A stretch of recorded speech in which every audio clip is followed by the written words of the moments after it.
Good morning sa inyong lahat. So ngayon, i-explain ko na yung about sa controversial na nangyari sa decision ko personally doon sa battle ni J Black versus Mott, kung bakit na veto yung vote against Mott na na-announce nung una na 3-2 panalo laban kay J Black. So, kung mapapansin nyo yung laban ni Romano versus Unico sa video na yon, nagsalita ako doon sa bago ako mag-announce kung sinong nanalo sa battle na para sa akin tabla yung laban na yon. So ngayon, a night before the judging, a night before the event sa Pangil, iminit ko yung mga judges dito sa room ko. So ngayon, sinabi ko sa kanila yung isang house rules na if ever na mangyari, lalo na hindi naman barya-barya yung usapan dito sa Matira Mayaman. At syempre credibility ng mga battle rapper at pride nila yung usapan dito di ba? So if ever na mangyari na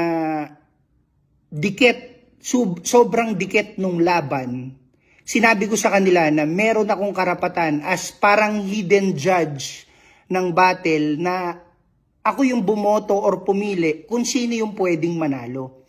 So nung nag-announce ako na ang nanalo 3-2 pabor kay Mott, sobrang lutang na kasi ako kagabi.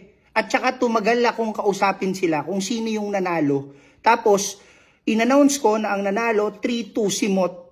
Biglang lumapit ako sa mga judges. Sabi ko sa kanila, tol, sabi ko sa inyo dapat talaga J Black yun Biglang may judge na bumulong sa akin na sinabi niya na, nakalimutan ko na kung sino yung judge pero makikita niyo sa video yun pag in-upload. Biglang may bumulong sa akin, sabi niya sa akin, boss, di ba nag-meeting tayo kagabi na pagka sobrang dikit ng laban, may house rules tayo na pwedeng ikaw yung magdesisyon kung sinong nanalo.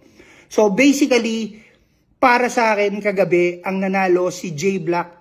Kaya according sa house rules namin ng judging, ang panalo talaga si J Black. So, para malinawan lang kayo lahat at hindi na kayo mag-isip ng kung ano-ano, panoorin nyo na lang yung video kung bakit ako personally ang naging desisyon ko si J Black sa pag-upload namin. So, gusto ko lang na hindi masira yung credibility ng liga, hindi na maulit yung mga naunang pagkakamali.